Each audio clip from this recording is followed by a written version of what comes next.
Warning. Almost Live, a local comedy program produced here at King 5 Television, will start as soon as you finish reading this. Are you done yet? All right.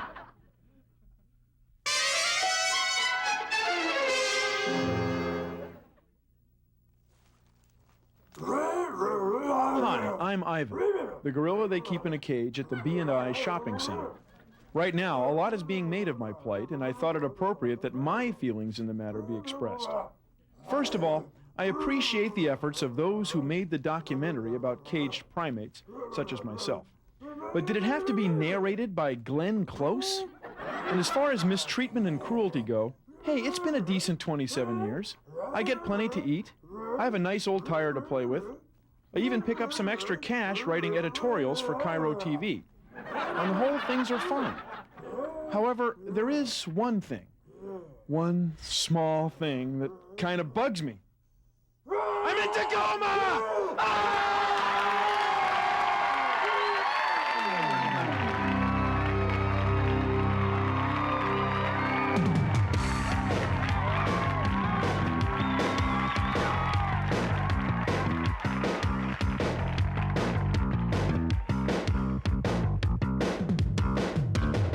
Tonight on Almost Live, special guest A. Whitney Brown from Saturday Night Live. But first, we'd like to conduct this test of our emergency broadcast system. This is not an actual emergency. It is only a test. Help me! Oh, please help me! That concludes the test. And now, here he is. John Keister.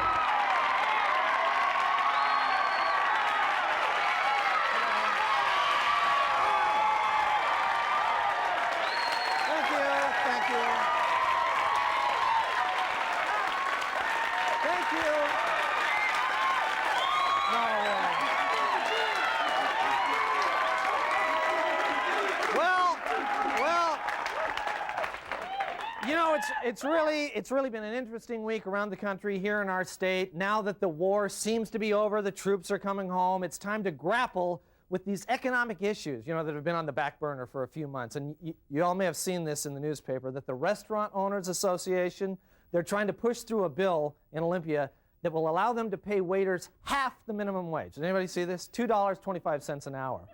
Oh, well, that'll make every dinner on the town that much more a pleasant experience, won't it? Yeah. But actually the owners say that all that money that they're going to save by shafting the waiters is going to be plowed right back into wonderful improvements that is actually going to add to our dining pleasure. And we've obtained a list of some of those improvements. I'd like to share them with you now. For example, Canless is going to add a 6th fork to the left of the plate, which is good. At the Doghouse, you're going to get complimentary tin of Skol with every dessert, which is good. At Chuck E. Cheese, they're going to refurbish the giant rat, which I think is good. Here's a good one. At Cucina, they're going to offer after-dinner lip gloss and condoms, which, as you know, okay, a lot of you here are going to obviously take advantage of that. Here's a good one. At Benihana, they're going to add chairs and tables for people to sit at, which is good. Down at the Sizzler, they're going to add Pop-Tarts and blank cassette tapes to the salad bar. And finally, at the Space Needle, there's going to be a new device to rotate the restaurant a little faster as each table passes by the view of Ballard, which I think is great. And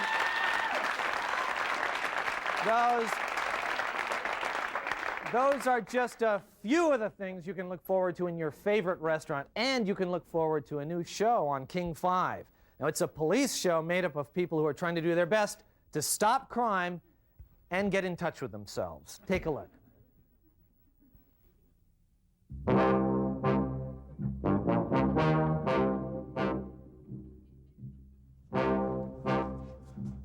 Okay, John, you cover the hallway. Tracy, you cover the door. I'm going around back. Bill, you're so manipulative. I wish you wouldn't be so controlling. Okay, I'll never make another suggestion ever again. I could really use a drink. He's the manipulative adult child of an abusive father, fearful of abandonment. She's a repressed, compulsive, codependent enabler. He's a substance abuser trying to liberate his lost inner child.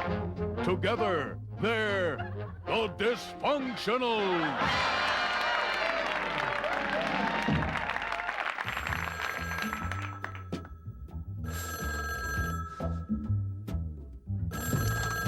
Hello, Dysfunctionals. Okay. It was the chief.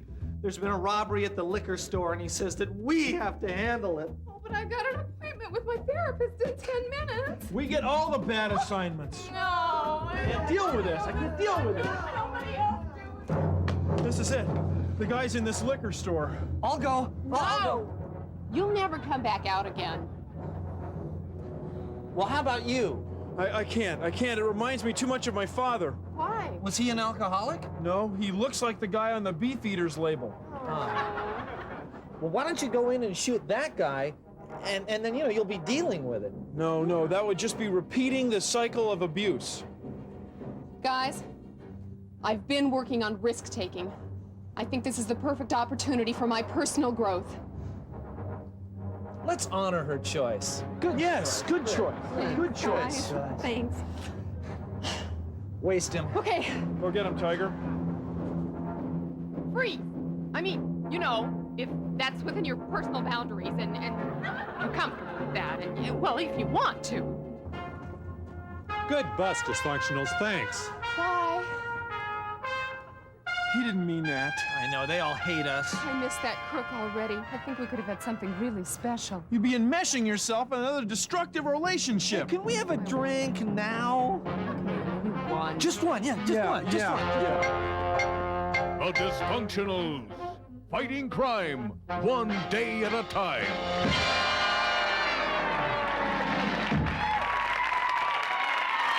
Okay, stay with us. We've got a great show, and we'll be right back with Saturday Night Live's A. Whitney Brown. We sell 'em missiles, we sell 'em tanks.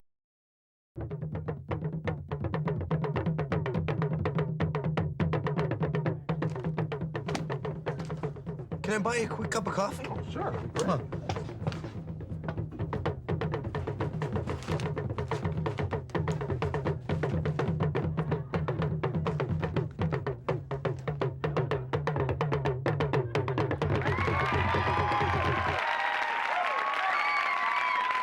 Almost Live presents Covering Your Butt. Part 7, the cellular phone. You're late for a very important meeting. It's time to cover your butt.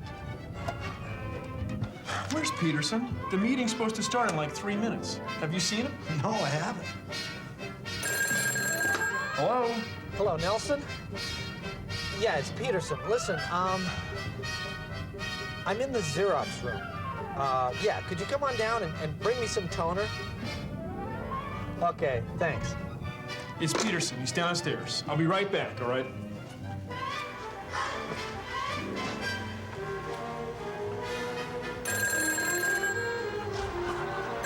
Oh, copy room, Nelson. Yeah, Nelson, look, I couldn't wait for you. Davis brought me the toner. Now, I'm up in sales. You want to come up here? Could you hurry, okay? Okay.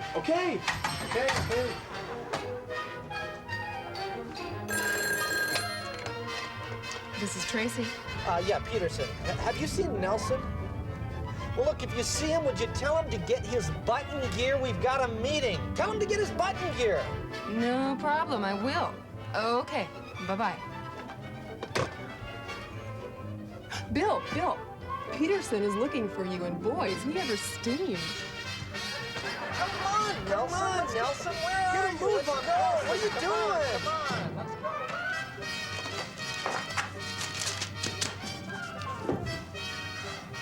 Well, I'm happy that you can honor us with your presence, Your Highness. Now, if you're about ready, maybe we can start this meeting. Congratulations, you covered your butt.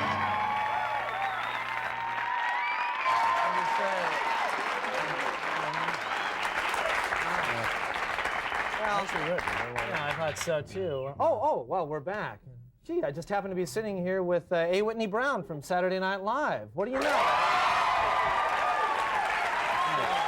Nice good, yeah. So, I guess apparently if you're sitting here, I guess you're not live tonight. You got one of those wrestling shows on or something like that? Some kind of a rerun, I'm not really sure. I guess you'll find out right after the show. I guess, yeah. Stay tuned. Yeah. It's great being in Seattle, though. I'm really happy to be here. This city means something special to me. Really? You see, fate caught up with me here last time I was here. Oh, Fate and her sleazy sister, Karma. You know, John, fate is a funny thing. It's like a fabric woven with the threads of coincidence. No, it isn't either. Forget that. It's more like a filthy rag stained with the scum of coincidence. Right, okay. That's a better metaphor, I think. I love metaphors. You know, metaphors just come to me like...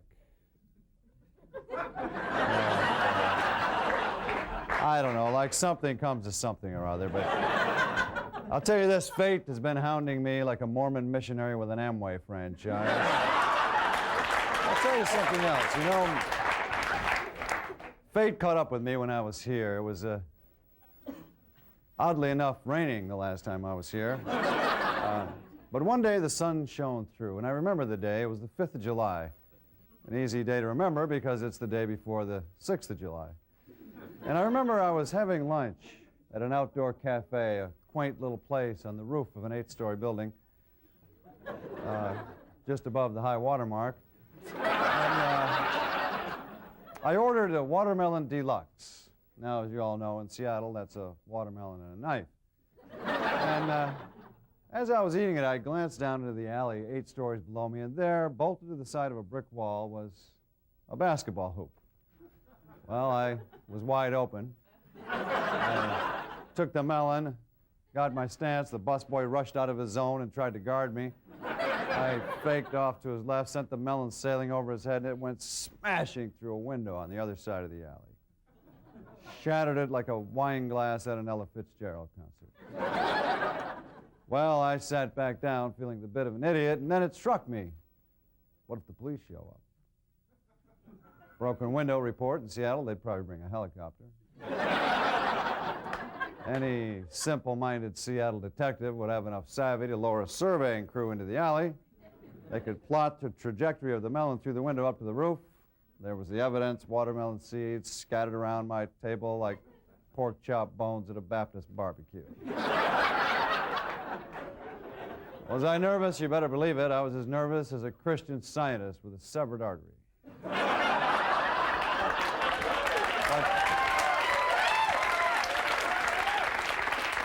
I must say, the police never showed up, of course, but justice was delivered instead by the filthy rag of fate, my friends. That night in the club where I was working, it sopped me up like a spilled drink at a Shriner's banquet. I was doing my show, and it was a nice club. Well, it could have been a little nicer, I suppose, but I remember there was a lady sitting right in front, and I remember her because she was listening to a Walkman. Now, that doesn't bother me. It was her cover charge, but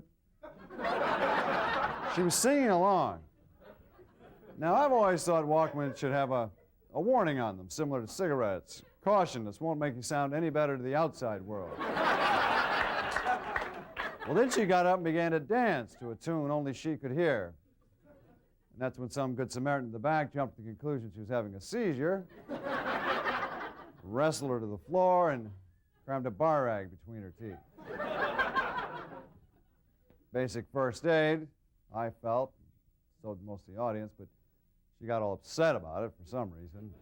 Started causing a scene, so naturally the bouncer beat the dickens out of her and threw her out. But watching the whole thing, I felt kind of bad, almost, in a way, sort of. Because I think people should have a good time when they come to a comedy show and not get bar rags stuffed in their mouth. That's just me. Anyway, I decided to go outside after the show and see if I could find her. I figured maybe I could tell her a few jokes and cheer her up because she had missed part of the show. Well, as fate, that filthy rag would have it, I did find her. She was lying in a doorway up the street.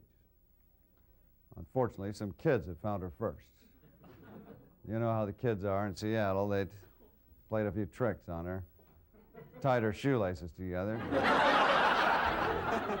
taped a "kick me" sign on her back, and shaved her head. She was lying in a pile of rotten fish heads and rat droppings, bald with her shoelaces tied together. Everyone kicking her as they walked by. But I noticed she was crying. So I went over to her and I said, "What's the matter?" And just like a woman, she said, "Nothing."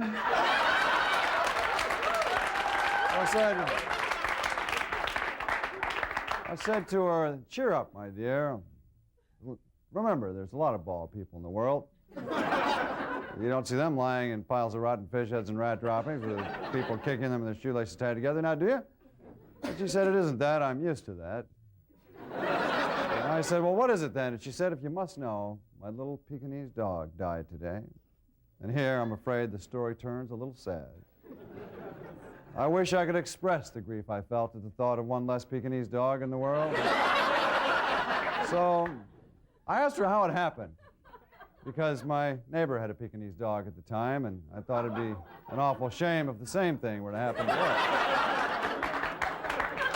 She said it was a freak accident. He was getting a drink of water this afternoon, standing up on the toilet like he always does.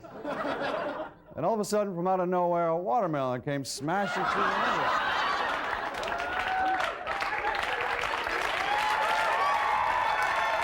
Jammed his little head in the bowl, and he drowned. Anyway. Wow. John, it was fate. Cruel fate. Fate wringing out a little vengeance on a seemingly innocent Pekingese dog. Cruel fate. Cruel fate. From which there's no escape but laughter. Right, absolutely. And it's cruel fate that I guess we are going to have to go to a commercial now, but before we do, I believe you have a commercial of your own. Oh, I have a book coming out April 24th called The Big Picture. Hope you like it. And if you don't, I'll give you your money back. Just send it to me. All right. Hey, Whitney Brown, ladies and gentlemen.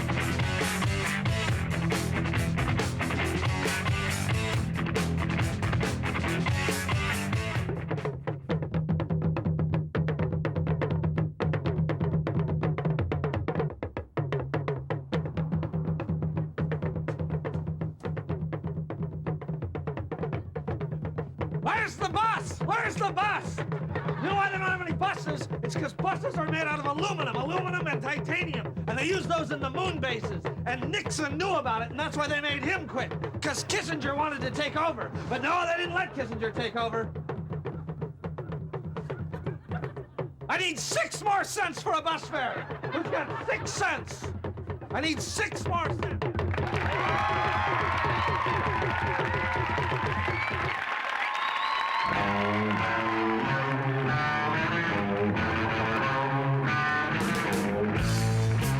Good evening and welcome to the John Report. I'm John. Here's my report. A Kent body shop owner says Burlington Northern won't return his phone calls after one of their trains jumped the tracks and destroyed his business. Burlington Northern claims they keep trying to call him back at the shop but get no answer. Dixie Lee Ray has a new book out titled Trashing the Planet, in which she claims DDT is safe and the cleanup of Hanford is unnecessary. Ray says she's been around contaminated waste all her life with no bad effects. And she's looking forward to celebrating her 30th birthday next week.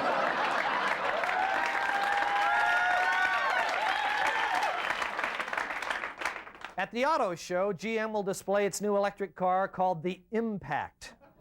GM settled on the name after rejecting several others, including Bomb on Wheels and the Crush Me. Black Velvet Whiskey advertised that they are looking for the most beautiful women in Renton.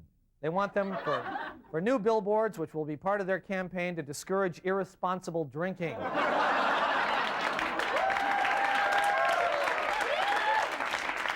The state of Washington has a new tourism slogan, a state of constant wonder. The idea for the slogan came to an official during a Grateful Dead show. In a related story, the state of Idaho has its own new slogan, a state of constant blunder.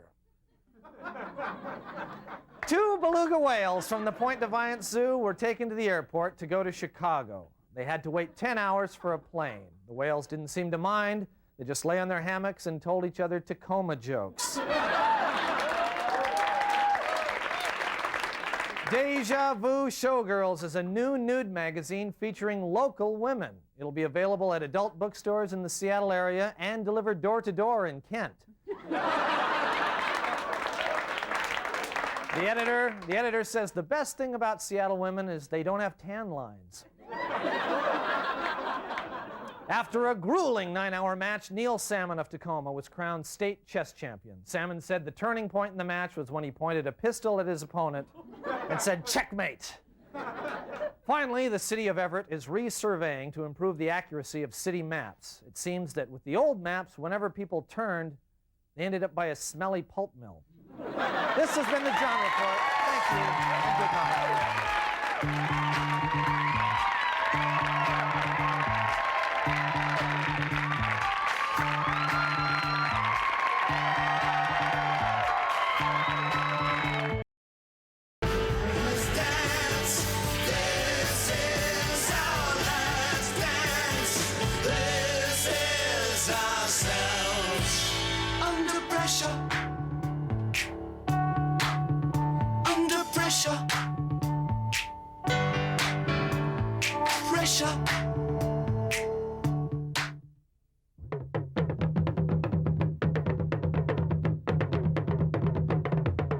Boy, I think the Mariners are going to have a great year this year. Oh, yeah, I think they're going to do really well. The Mariners are overrated. They're going to have another terrible year. Oh, the Mariners suck. Okay, that's all the time we've got. Bye-bye. See you next week. Bye.